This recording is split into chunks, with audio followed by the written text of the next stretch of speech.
The scariest thing about modern technology isn't that it can fool strangers. It's that it can fool the people who think they know you best. I spent 8 months loving a ghost, while the real woman lived 40 feet away, watching me through her window every single day. If our stories resonate with you, don't forget to like, comment, and tell us where you're watching from. This story was shared with us by one of our long-time viewers. He asked us not to share his real name, but he wanted other expats to hear what happened to him in Phuket. I moved to Phuket in March 2024 with my retirement savings and a dream of simple beach living. What I found instead was loneliness that ate at me like acid. The condo was nice enough, modern building in Patong, but after 30 years of marriage and a brutal divorce, I felt like I was floating in space. My ex-wife got the house in Portland, most of our friends, and the life we'd built together. I got my software engineer pension and a one-way ticket to Thailand. You'll love it, everyone said. Paradise, cheap living, beautiful women. What they didn't mention was how quiet paradise could be when you're sitting alone on your balcony every morning, watching couples walk hand in hand on the beach below while you drink instant coffee and wonder what the hell you're doing with your life. Then I met Chanya on a dating app. Her profile said she was 29, educated, working as a digital marketing consultant. She was beautiful in that effortless way some Asian women have, natural, unpretentious, with eyes that seemed to hold actual intelligence, instead of the vacant stare I'd seen on so many other profiles. Her first message was simple. "You look like someone who has stories to tell. I'd like to hear them." I almost didn't respond. After 6 months of failed conversations with bar girls and gold diggers, I'd lost faith in online dating. But something about her directness appealed to me. "I'm probably not as interesting as you think," I wrote back. "Try me," she replied. Our first conversation lasted 4 hours. She told me she was currently in Bangkok, managing social media campaigns for international clients, but originally from Phuket. She knew every street, every restaurant, every hidden beach on the island. "I miss home," she said during our first video call. "Bangkok is too busy, too polluted, but work is work, you know?" I understood. I'd spent my career in tech, following opportunities that took me further from anything that felt like home. We texted constantly. Her English was perfect, her humor sharp, her insights surprisingly deep. She'd send me photos of her life in Bangkok. Fancy restaurants, her modern apartment, traffic jams that stretched for miles. "I'm jealous of your simple life," she'd write. "Wake up, swim, read on the beach, that sounds like heaven." "It's lonelier than you think," I admitted one evening. "I thought I wanted solitude, but there's a difference between being alone and being lonely." "I know exactly what you mean," she replied. "I'm surrounded by people in Bangkok, but I feel invisible most days." That's when I started falling. Not just attraction, but genuine connection. She understood the weight of loneliness in a way that felt authentic, lived in. She never asked for money, never suggested I visit her, never pushed for anything except conversation. For the first time since my divorce, I felt like someone actually saw me. For 3 months, Chanya became my anchor. She'd call me every morning, at 7 while I had coffee on my balcony, describing her commute through Bangkok traffic. "The smog is terrible today," she'd say, coughing slightly. "I can barely see the buildings across the street." I'd tell her about my routine: morning swim at Patong Beach, afternoon reading at a cafe, evening walks along the shore. "You're living the life I want," she'd laugh. "When I finish this project in June, I'm coming home to Phuket. Maybe you can show me some of those hidden spots tourists never find." "I'd like that," I said, meaning it more than I'd meant anything in years. She knew Phuket better than I did, despite my 6 months there. She described restaurants I'd never heard. Beaches accessible only by motorbike. Viewpoints that required hiking through jungle paths. "My grandmother used to take me to this tiny shrine near Kata Beach," she told me one evening. "It's hidden behind a waterfall. Most locals don't even know about it." Her knowledge impressed me. She talked about growing up there, about family, gatherings at temples, about learning to swim in the crystal-clear water off Karen Beach. "I can't wait to share all of that with you," she said. "Bangkok is just temporary. Phuket is home." I started planning my life around her return date. "June," she said. "Maybe July if the client extended her contract. I researched restaurants she'd mentioned, planned trips to the beaches she'd described, even considered moving to a larger apartment so she'd have her own space when she visited. "You don't have to do all that," she laughed when I told her about my plans. "I just want to spend time with you. Maybe have dinner somewhere quiet, walk on the beach at sunset. Simple things." "Simple things sound perfect," I said. "I've had enough complicated for one lifetime." My apartment building in Patong was typical expat housing, mostly empty, a few retirees like me scattered across the floors. The management company had struggled to keep it full after COVID, so most units sat vacant. I'd nod to people in the elevator when I saw them, but everyone kept to themselves. There was a Thai woman who lived across the courtyard from me, Unit 4B to my 4A. I'd see her occasionally through her window or on her balcony, always hunched over a laptop, always busy with something. She looked young, maybe late 20s, professional. In that way Bangkok office workers are. Sometimes she'd wave if we made eye contact, but we never spoke. She seemed to keep roughly the same schedule I did. Up early, working from home, quiet evenings. I assumed she was a freelancer or remote worker of some kind. The few times I saw her in the elevator, she'd nod politely and stay glued to her phone, typing away at something. I respected that. We were both clearly focused on our own lives, minding our own business in this strange expat bubble. She dressed casually, t-shirts, jeans, sometimes a sundress when she went out. Nothing flashy, just normal working woman attire. Her apartment seemed comfortable from what I could glimpse through the windows, plants, artwork, the kind of lived-in feeling my place lacked. But I was too wrapped up in my daily calls with Chanya to pay much attention to anyone else. My world had shrunk to my phone screen and the future we were building together, one conversation at a time. "I'm watching a documentary about Phuket tourism," Chanya told me one evening. "It's making me homesick, all these shots of Phang Nga Bay, the sunset at Promthep Cape. Do you know these places?" "I've been to Promthep Cape," I said. "The sunset really is spectacular." "We'll go together when I get back," she promised. "I know a spot where the tour buses don't go, just us and the view." Those conversations kept me going through the loneliness, even when I'd see couples at dinner or groups of friends at the beach. I didn't feel the sharp pang of isolation anymore. I had Chanya, our plans, our future. By month 4, tiny inconsistencies started bothering me, like insects buzzing at the edge of my consciousness. Chanya would mention Bangkok landmarks incorrectly, calling the Chao Phraya River the main river through downtown, or describing Siam Paragon as that big mall near the palace. When I'd ask about specific streets or restaurants in Bangkok that I knew from my own visits there in 2019, she'd give vague answers or quickly change the subject to her work. "Oh, you know Bangkok," she'd say. "Everything changes so fast. Half the places I used to go have closed down or moved." Her photos always looked slightly too perfect, too curated. The lighting was always ideal, the composition too professional for casual snapshots. When I mentioned this, she laughed it off. "I work in marketing, remember? I guess I can't help making everything look good for social media." Her location would sometimes glitch during video calls, showing Phuket coordinates for a split second before correcting to Bangkok. "Stupid GPS," she'd say when I pointed it out. "My phone's been acting weird lately." But love makes you stupid, makes you explain away red flags that should stop you cold. GPS glitches happen.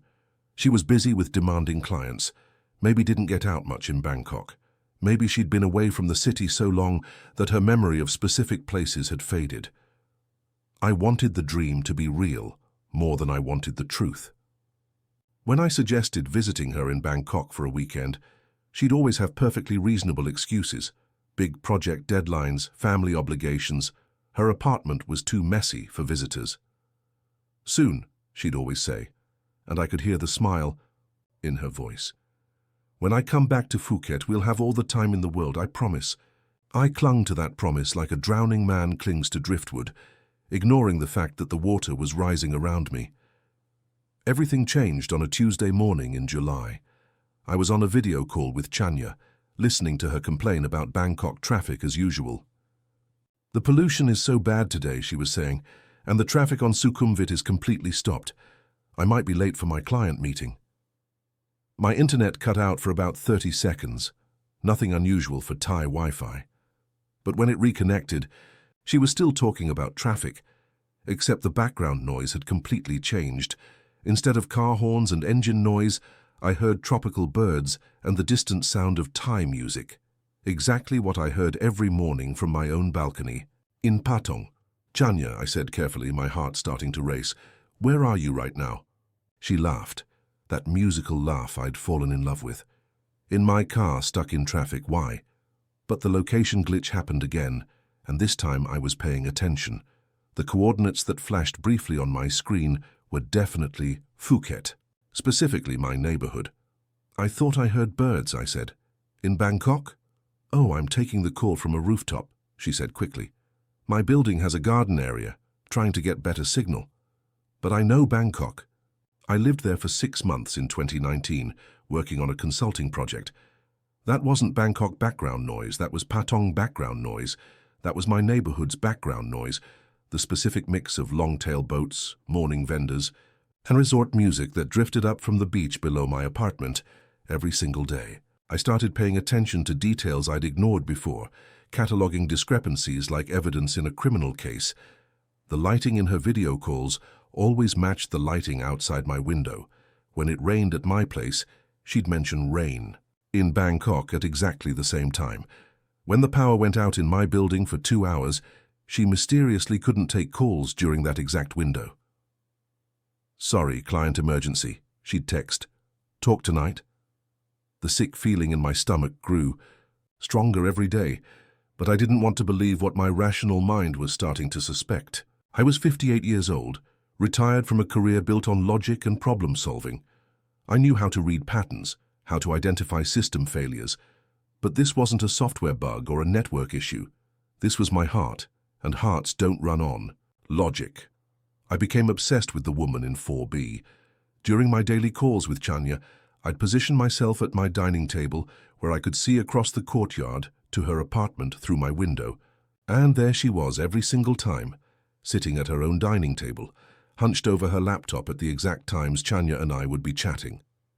When Chanya would laugh during our calls, I'd see the woman in 4B make gestures that looked like laughing, her shoulders shaking in the universal body language of amusement. When our calls ended, she'd close her laptop and take a break, just like someone finishing a long conversation. The timing was too perfect to be coincidence. The woman looked nothing like Chanya's photos. She was shorter, more casual, plainer in that girl next door way. Still attractive, but in a completely different category. Where Chanya's photos showed someone polished and glamorous, this woman was natural, unfiltered, real. But I couldn't stop watching, couldn't stop timing the patterns. I started keeping a notebook, tracking when she'd leave her apartment, when she'd return, when she'd be active on her laptop. It all synchronized perfectly with Chanya's availability. The woman would disappear for client meetings. At the exact same times, Chanya claimed to be busy with work. She'd be on what looked like video calls during the precise windows when Chanya and I would have our evening conversations. My hands would shake during my conversations with Chanya as I watched this stranger across the courtyard, wondering if I was losing my mind or uncovering an elaborate deception that had been happening right under my nose for months. You sound distracted, Chanya would say. Everything okay? Just tired, I'd lie, watching the woman in 4B gesture animatedly as she spoke into her laptop microphone. Work stress, you know? I understand completely, Chanya would reply, and across the courtyard the woman would nod sympathetically. I needed proof, real undeniable proof that would either confirm my suspicions or prove I was having some kind of psychological breakdown. During one of our evening calls, I suggested something new. Let's try a voice-only conversation tonight, I told Chanya. We could both take evening walks, just describe what we're seeing. It'll be romantic, just our voices like old-fashioned radio. She hesitated, longer than usual. I'm pretty tired from work today, she said. Maybe we could just chat normally. But I insisted, using the tone I'd perfected during 30 years of marriage when I really wanted something. Come on, it'll be fun. Something different.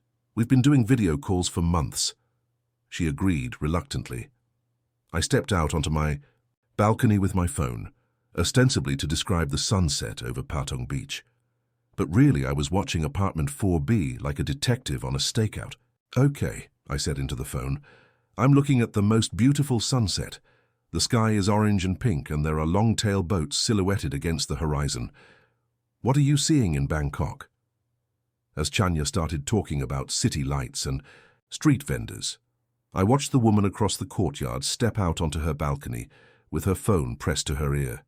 She began speaking into it in English, gesturing as she talked about urban landscapes and evening traffic. The timing was perfect. Too perfect. My heart hammered against my ribs like it was trying to escape. I asked Chanya to raise her voice a little, claimed I was having trouble hearing her over the beach sounds. The woman in 4B raised her voice. I asked Chanya to describe a specific landmark in Bangkok, the giant swing near Wat Suthat.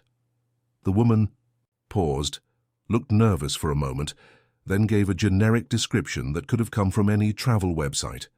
"It's very tall," she said. "And old. Very spiritual." "Chanya," I said quietly, testing the final piece of my horrible theory. "What are you wearing right now?" "A black sundress," she replied immediately. "And sandals. Why?" The woman across the courtyard was wearing exactly that, a black sundress and sandals.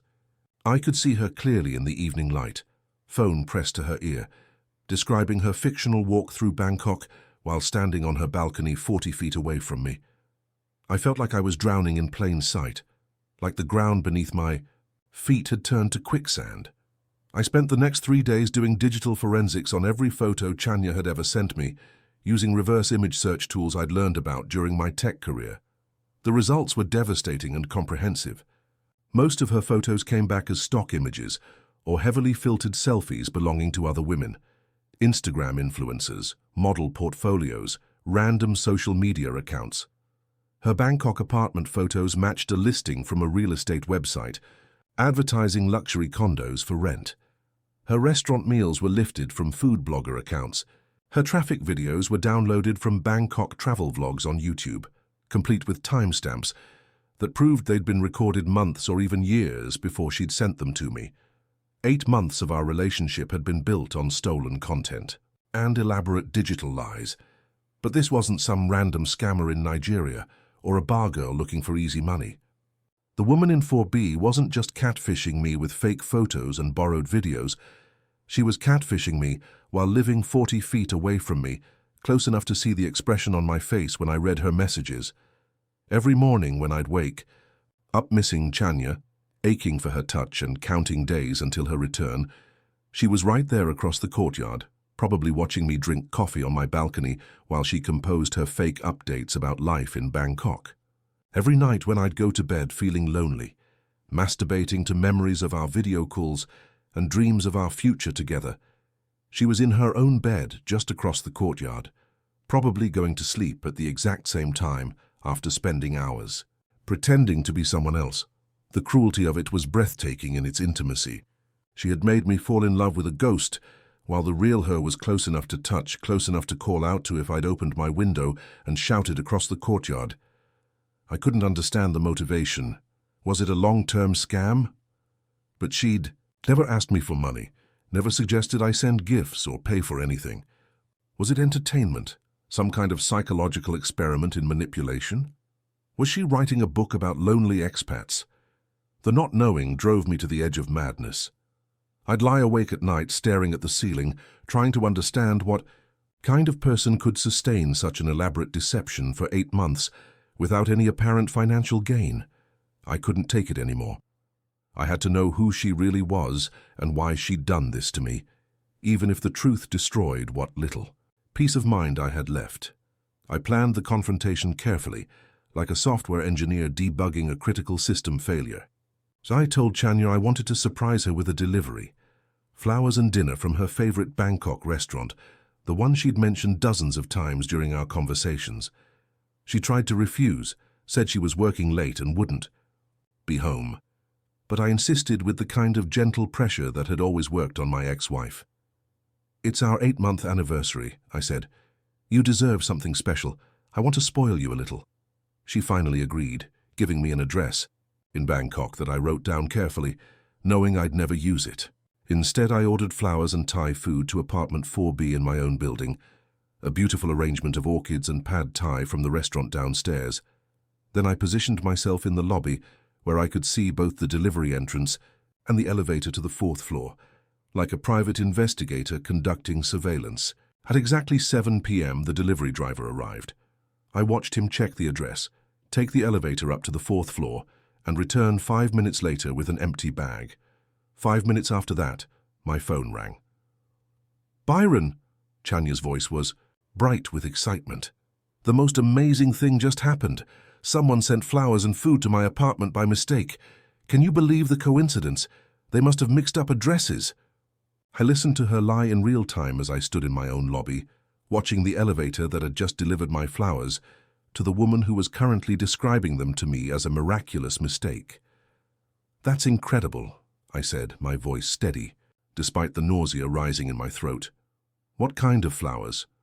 "Orchids," she replied, and I could hear her moving around, probably arranging them. "And pad Thai from this amazing little place. It's still warm. What are the odds?" She laughed, that musical laugh I'd fallen in love with. "It's like the universe wants us to celebrate together even when we're apart." I felt sick listening to her spin my deliberate test into a romantic story about cosmic coincidence. The elaborate nature of the deception, the ease with which she constructed lies was almost impressive in its audacity. The next morning I knocked on apartment 4B.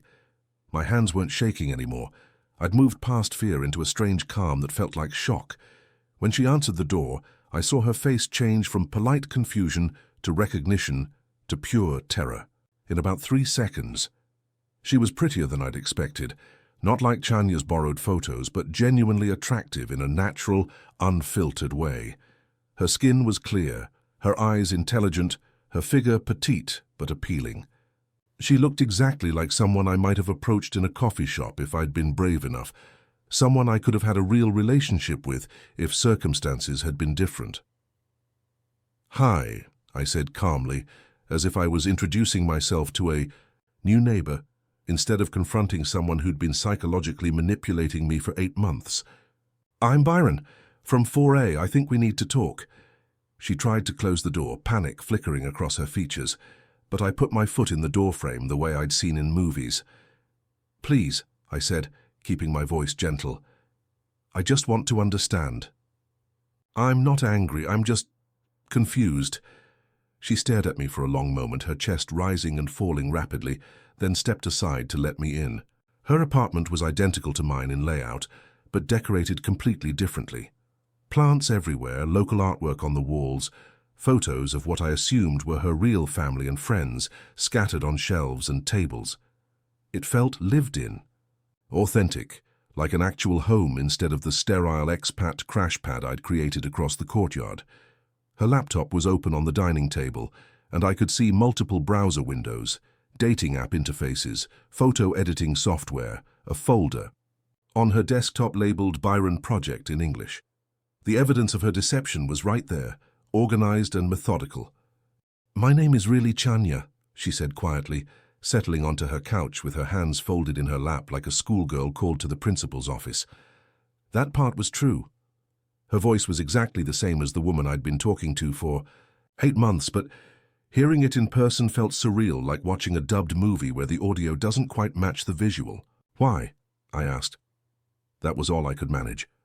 The weight of 8 months of lies, of falling in love with a fiction, of planning a future with someone who'd been watching me from across the courtyard while pretending to be 300 miles away, condensed into that single word. She looked at the floor, unable to meet my eyes. "At first it was just loneliness," she said. "I saw you move in, saw how sad you looked on your balcony every morning, and I wanted to talk to you, but I was too shy. And you seemed so Western, so serious, so out of my league. I thought if I could be someone more exciting, more worldly, someone with a career in Bangkok instead of just a freelancer in Phuket, maybe we could connect." "For 8 months?" I asked. She nodded, tears starting to form in her eyes. "It got complicated. You seemed so happy talking to me. I didn't want to hurt you by revealing the truth. And then it went on so long that I didn't know how to stop without destroying everything. We talked for 3 hours, 3 hours of confession, explanation, and gradual revelation of who the real Chanya actually was. She really was a freelance digital marketing consultant, working mostly with small Thai businesses, trying to build their online presence. She'd grown up in Phuket, moved to Bangkok for university, then returned home during COVID, and never left. She was shy, funny, insecure about her English even though it was excellent, and genuinely kind in a way that made her deception even more heartbreaking. She'd been watching me for months before creating the fake Bangkok persona, learning my routines, trying to figure out how to approach me. I practiced conversations with you in my head, she admitted, twisting her hands in her lap. I knew everything about your schedule, your habits. I felt like such a creep, but I couldn't stop. When you seemed so lonely, sitting on your balcony every morning looking lost, I thought maybe I could help even if it was fake at first. The most heartbreaking part was realizing that many of our conversations had been genuine, her thoughts, her humor, her understanding of my loneliness.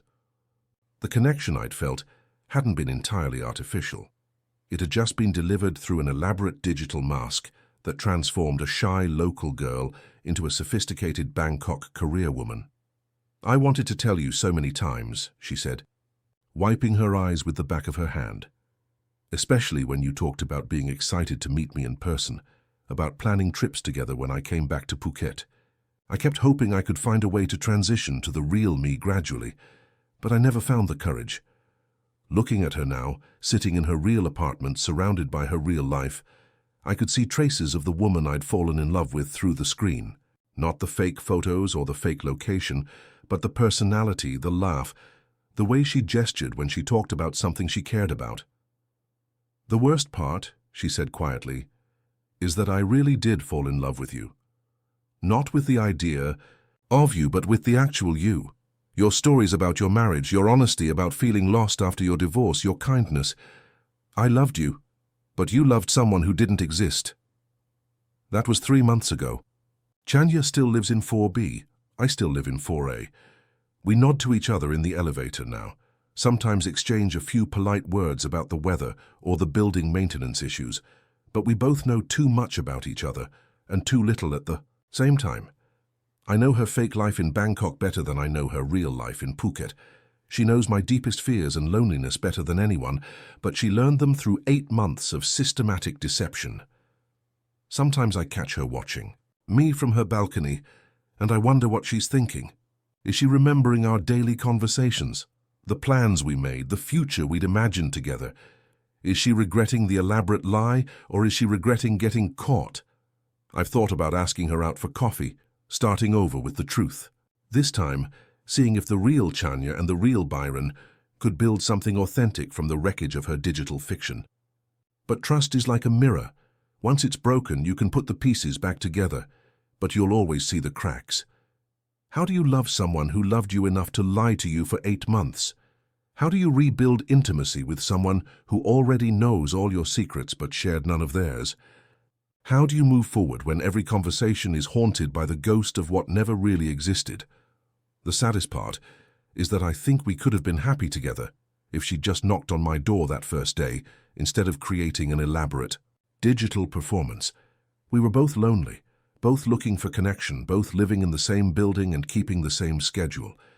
We could have had coffee on my balcony, dinner at one of those restaurants she knew so well, walks on the beaches she'd described with such intimate knowledge. We could have had something real.